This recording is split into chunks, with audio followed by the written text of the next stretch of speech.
Welcome back to the channel, everybody. Thanks for stopping by. I'm Alpha Dean and this is a Raid Shadow Legends video.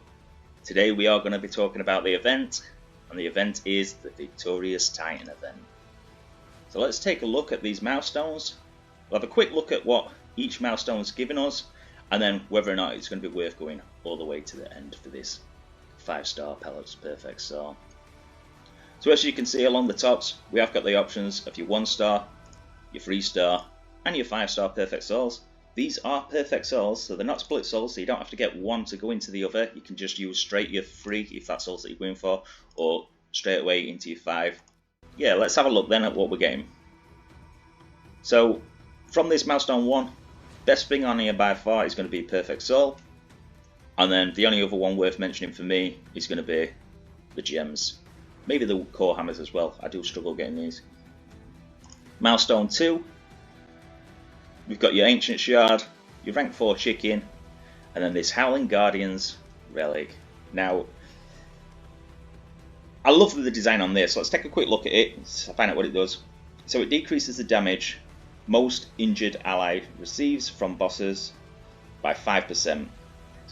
5% is not a great deal, but it does go up to 25%, and then the wearer will receive that damage instead. So there's not going to be many champions really that you want to be putting this on. The main stats for this are defense, HP and resistance, so you are going to want it on a tanky champion. And the champion that springs to mind for me, the one that I'd use it on, is going to be Vogoth. So Vogoth is an accessible champion, and we probably all are using him in the likes of Bommel.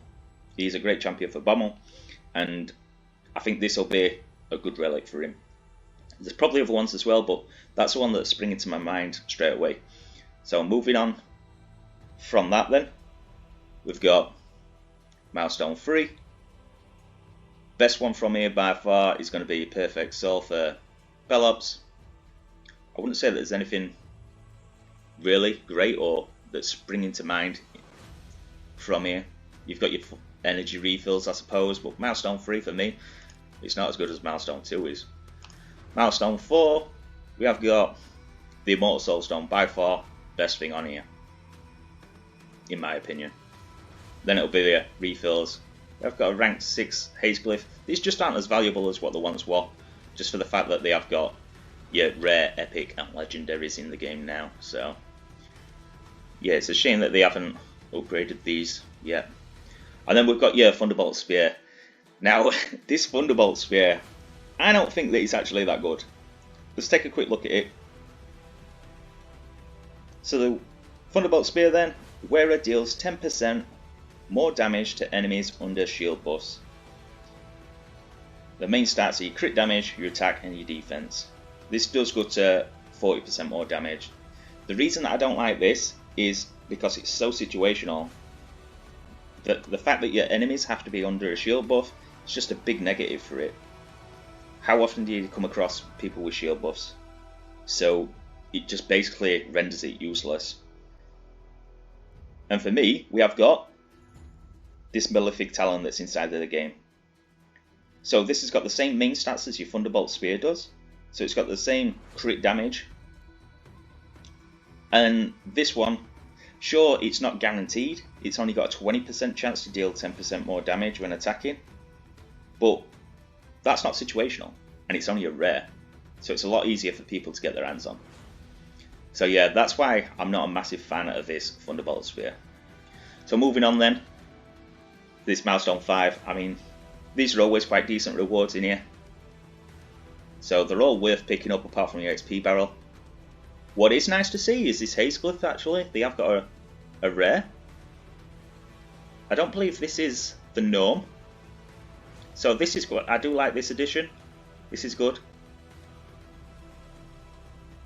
So let's talk about now then, now that we've covered exactly what the rewards are, is this 5-star Perfect Soul going to be worth you going for? Well, to determine that, let's take a look at the champion. Yeah. So you will see when we click on Pelops, he has got a theme along his kit, and that will become apparent real quick. So his A1 attacks one enemy, has a 75% chance of placing a 50% decreased attack debuff for 2 turns This debuff cannot be resisted or blocked if the target is under HP burn debuff. Right, so it doesn't need accuracy so long as they're under HP burn. Is A2. I'm not going to read this top bit because it's not really relevant to what I've got to say. But if the damage inflicted by these skills is less than 50% of the target's max HP, steals all buffs from the target and places a stun for 2 turns.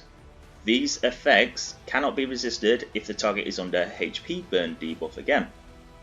So again, no accuracy. You don't need it. And then it is A3, it isn't a debuff placing skill. So you don't need accuracy for that. And then his passive, he is placing the HP burn. So whenever an enemy attacks this champion, 100% chance of placing an HP burn debuff on that enemy for 2 turns. The chance decreases to 50% if this champion is under a decreased defense debuff. Occurs once per enemy skill. So he's placing it anyway himself. So therefore, if you're in a go second team and they're attacking you, you don't really need accuracy. If you're in a different situation where, I don't know, say for example, clan boss. So if you're not in a go second, if you're using him in clan boss for example, if you're running him alongside the Geomancer, your Geomancer is faster, Geo's going to put up your HP burn, you're not going to need any accuracy to land this decreased attack. Decreased attack is very much effective in your clan boss. That's why I just said that area of the game, plus it's an area where I could think of a HP burn champion.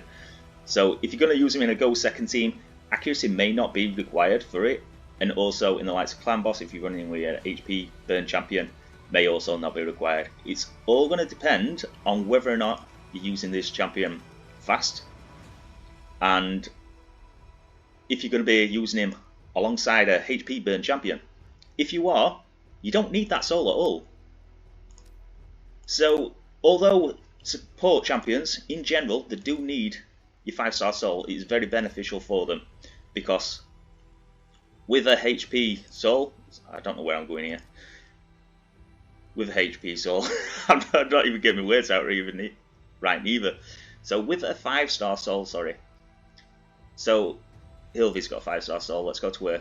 So if we check her soul, you see exactly what comes with it.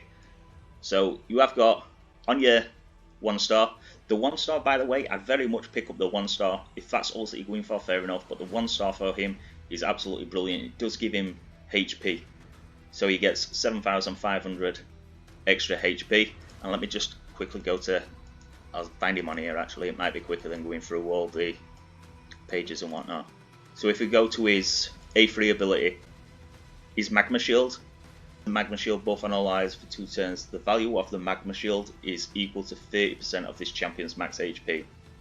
So not only is that extra HP going to make him more survivable, it's going to make him hit harder because he is a HP based champion. I don't really think that that's his spot anyway, to be dealing damage if I'm fair, but it is going to increase the size of his Magma Shield as well, that's going on all your allies. So yeah, the 1-star, very much worth going for in my opinion. Let me go back to Hilvy then. And I was saying about the 5-stars. So the 5-star does normally give you your accuracy and your resistance. So that's why it's normally super good for your support champions. A lot of your supports, such as Hilvy, to be fair, she is very much debuffing a lot. So it's really good for the likes of your support champions like her. And yeah, for Pelops, is it really necessary? I don't think that it is.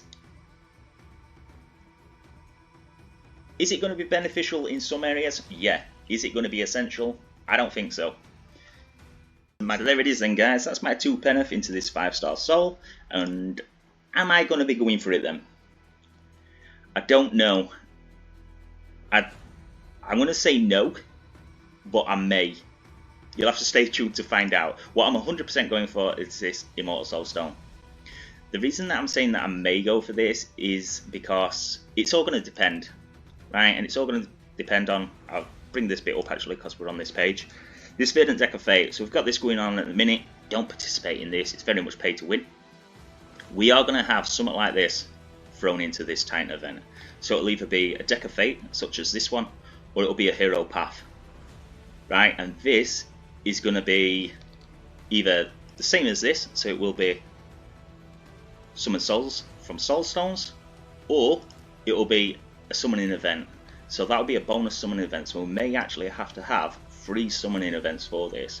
So you'll have your whatever this is, if it's a summon event or if it's a soulstone event, and then you'll have your champion chase, and then you'll have a summoning rush. So just bear that in mind. Like, if you can't complete 3, I'd say, then don't go for it. It's not that essential anyway, to be fair, like I've said. However, this I would go for. You can miss 250 points, I believe it is. It's normally 1,750. There's actually no information on here in regards to that, but I do believe it's 1,750, and yeah, you only need 1,500 low. So normally I'm able to skip one of the summons. So I'll probably skip whatever this event is, whether it be a Deck of Fate or if it be a Hero Path. And what I will go for is the Champion Chase Summon Rush, if it falls on nice. So if it's an Ancient, 2 times Ancient Shards, I'll go for it. So I'll pull these Ancients, and then that'll just entice me then into pulling 6, 7 Sacred Shards to get the 5-star soul.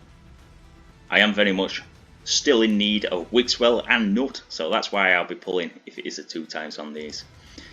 So they will help my account. So what am I going to be doing for today? I am going to be doing this champion training tournament. This is the only one that we've got going on at the minute. We have got Ice Golem turn attack starting tomorrow. Just remember, this is a turn attack, so don't put in like your 1 champion with your food, or just don't put in food champions. Just make sure that it is a fast team that you're doing.